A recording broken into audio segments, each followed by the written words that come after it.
Is there life on Mars? Ah, who cares? There's life here all right, because Playr is 1 year old this week. Yep, 52 informative and only slightly sarcastic gaming nuggets have been beamed into your home, and we're only just getting started. We're gonna celebrate with a massive preview of Red Faction Guerrilla. Also on this show, we join Electronic Arts for a look at all their summer titles. Get super fit on the Wii. Have a more detailed sniff of X-Men Origins Wolverine. And then top all that off with a trip to Wolvie Movie Heaven, care of Hugh Jackman. But first,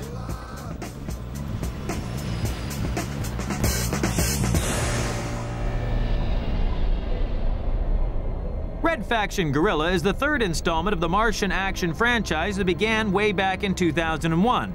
It tells a story of poor miners battling a corrupt military junta. This time they've added a third-person perspective and, demolition.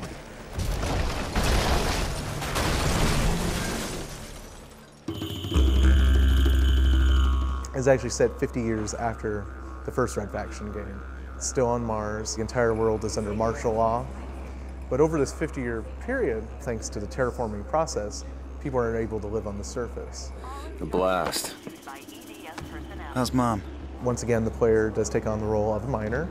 His name's Alec Mason. He's just come to Mars to join his brother to work in the mines. And when he gets there, he sees that life is not what he thought it would be. Indeed. His brother is murdered by the government, and Alec vows to join the freedom fighters against the evil EDF. Walk through, please.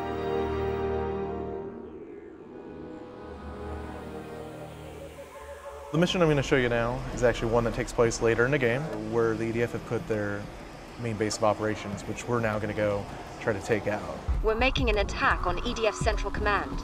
It's protected by a force field, and only EDF units can get through. Lucky for us, we found a way inside.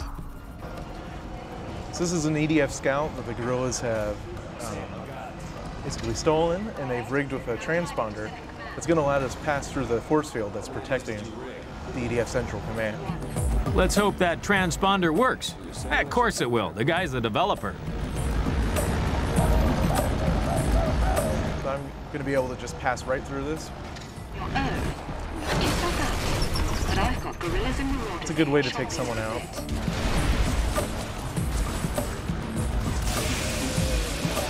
So the weapon I'm using right now is one of the guerrilla weapons. It's called the arc welder. It's actually a mining tool that they've turned into a weapon. It's attracted to anything metal in the environment.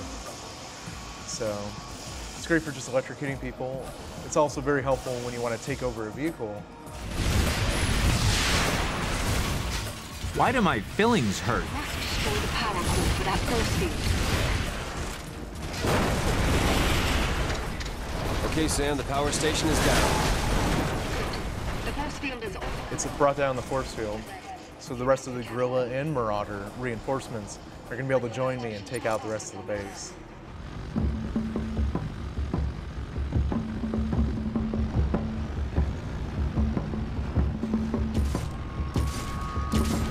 Take them out? There we go.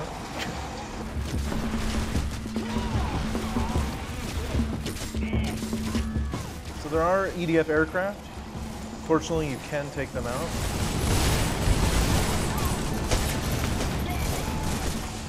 Oh. So this is one of the EDF's tanks. It's actually their most powerful one. It's the artillery tank. Good way to take out one of these vehicles. Just use the arc welder. Kill everybody inside before they can even get a shot off. Then take the tank. Artillery tank has two different attacks. You can shoot one missile, or you can actually shoot a whole swarm. You can even take out an aircraft. Running from the EDF is a serious offense. Or you can at least try.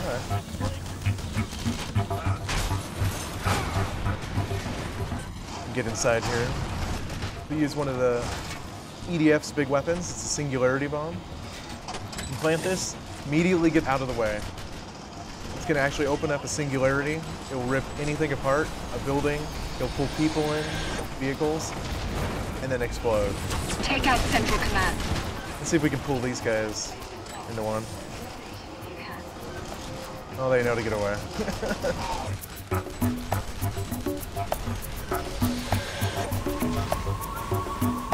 So this weapon is the nano rifle. This is the big weapon of the game. It goes back to Red Faction 1's nanotechnology. Anything you shoot will actually break down into molecules, completely dissolve. That includes people.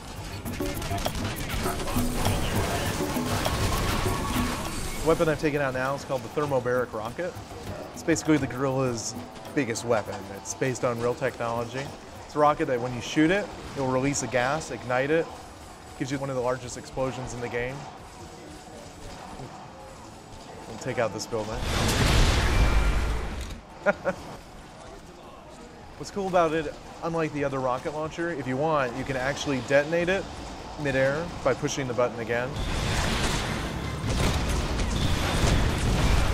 Take out that tower. We have one more target left.